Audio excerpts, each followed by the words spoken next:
Bonjour et bienvenue pour un nouvel update lecture. Donc dans cette vidéo-ci, je vais vous présenter les livres que j'ai lus il y a un bout de temps, comme vous savez. Un petit mix de genres. On finit par la dernière romance de Noël de l'année dernière. Et ensuite, ce sera des livres fantastiques, je crois. La science-fiction et de la fantasy. Voilà, c'est un bon petit programme. Et on commence maintenant. Donc le premier livre dont je vais vous parler, il s'agit de L'amour à Noël, ça craint de K.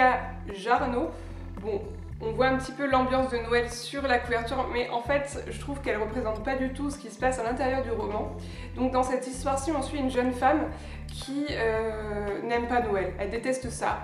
Elle n'aime pas pour plusieurs raisons, pour plusieurs traumatismes familiaux. Bref, elle déteste ça. C'est vraiment, elle attend, elle, limite, que ça passe le plus vite possible et qu'elle se retrouve un petit peu le 26 décembre, débarrassée de toute cette tension qu'elle accumule.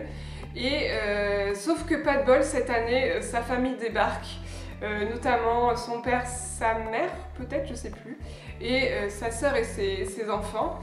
Chez elle pour fêter Noël, ils n'ont pas le choix, donc cette année c'est elle qui organise Noël. Donc le branle-bas de combat, faut qu'elle décore, faut qu'elle trouve un sapin. Et en fait, lors de sa chasse au sapin, elle va rencontrer notre héros. Ils vont se battre pour un sapin et en fait il va se passer quelque chose entre eux. Ce roman, déjà, j'en avais pas gardé un très bon souvenir. Il était bien noté, c'est pour ça que je l'avais pris. Mais alors moi, j'ai eu un gros problème avec. C'est la relation de l'héroïne avec sa famille. Sa famille et elle, enfin, franchement, je comprends vraiment pourquoi elle essaie de couper le pont, mais c'est vraiment hyper malsain. Ils sont dans le jugement tout le temps, dans la compétition, enfin...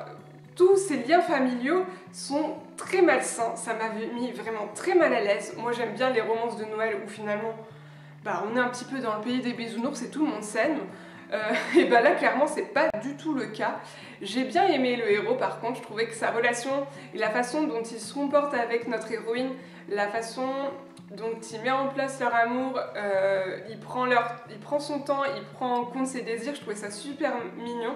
Mais clairement, j'ai eu un gros problème sur la notion de famille dans ce roman. Je sais que tout le monde n'a pas la famille idéale, la mienne non plus n'est pas idéale pour le coup, mais là, je sais pas, il y avait vraiment... C'était toxique, c'était hyper toxique comme relation, et à la fin, finalement, on n'a pas l'impression que les choses se résolvent. On a l'impression que les gens s'habituent finalement un petit peu à cette toxicité, mais voilà, c'est pas résolu. Bref, c'était pas une romance, je l'ai quand même bien aimée, mais c'était pas une romance de Noël que je relirai et dont je me souviendrai beaucoup.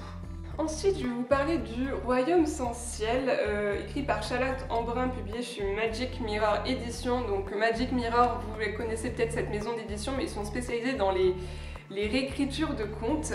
Et ce roman, lui, c'est les réécritures de contes du Petit Chaperon Rouge, de Blanche-Neige et d'Alice au Pays des Merveilles. En fait, on va retrouver principalement trois héroïnes. Donc premièrement, on a notre jeune princesse, je ne sais plus comment elle s'appelle, mais l'équivalent de Blanche-Neige, qui, du coup, vit à la cour, une cour assez spécifique parce qu'en fait, leur royaume est, à la suite d'un sortilège, emprisonné dans un dôme, enfin sous un dôme. Tu ne peux pas passer en dehors du royaume, tout simplement. Il est gouverné par sa fameuse belle-mère, qui est aussi belle que cruelle, et à la suite d'une prédiction de son miroir, elle décide de tuer sa belle-fille. Donc Blanche-Neige, je vais l'appeler comme ça parce que je ne sais plus du tout comment elle s'appelle, avec l'aide de garde, arrive à s'enfuir et en fait va essayer de briser cette malédiction qui s'abat sur son royaume, essayer d'aller comprendre l'origine de ce dôme et essayer de le détruire. En parallèle, on suit l'histoire d'une jeune fille, le Petit Chaperon Rouge, qui en fait est une chasseuse, je crois, qui va avoir pas mal de déboires en fait. On va juste retrouver sa trace par rapport à l'histoire du dôme à la toute fin. Elle va être liée au loup-garou. Et enfin, on suit une petite fille, une petite blondinette, qui elle se retrouve à sur un lapin et en fait a trouvé un passage pour quitter le royaume de Sombrac, il s'appelle comme ça. Et en fait elle arrive à passer outre le dôme, parce qu'il y a certains passages qui mènent à un autre royaume, qui est le royaume de Mirabilia, qui est pas forcément mieux, hein, puisque la reine qui le gouverne est un petit peu le pendant de la reine de Sombrac, très cruelle, mais dans le genre rouge, reine des cœurs, vous voyez un petit peu le genre. Donc notre petite Alice, mais elle s'appelle pas Alice, découvre ce royaume, et il lui arrive plein d'aventures, et toutes ces histoires sont liées entre elles. Notamment la petite Alice avec Blanche-Neige, enfin voilà, il se passe beaucoup de choses. C'était très bien, franchement j'ai vraiment aimé ma lecture.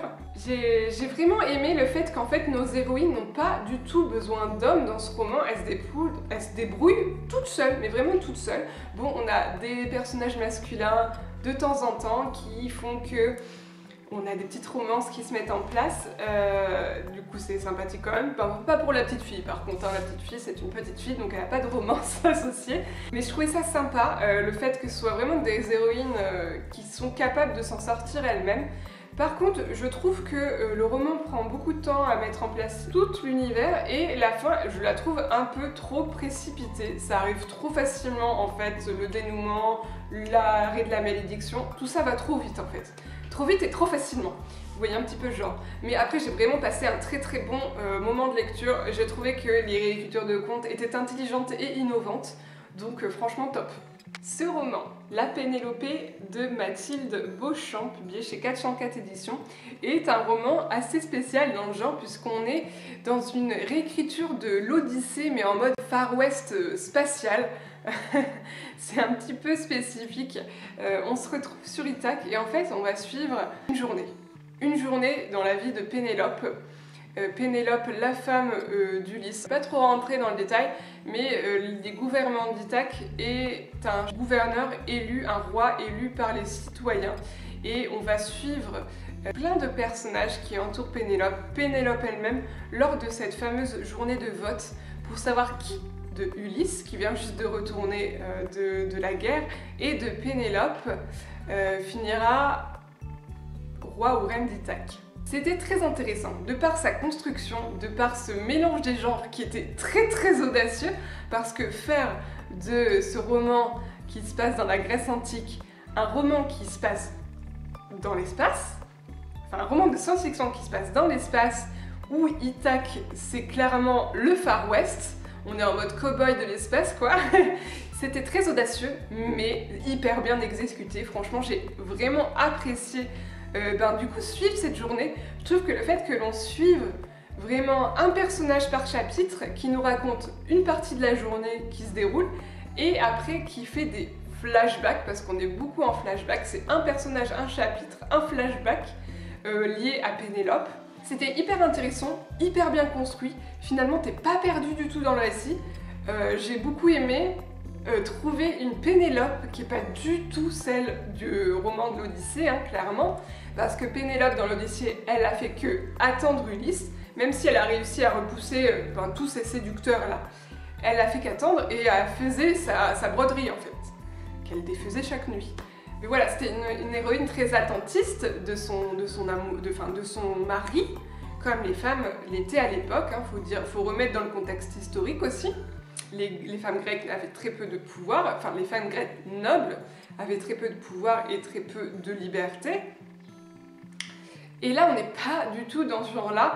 Pénélope, elle prend sa liberté, elle choisit de son destin en fait, parce qu'au début, on découvre une petite princesse mariée très jeune et en fait, qui était sous les joues de son père.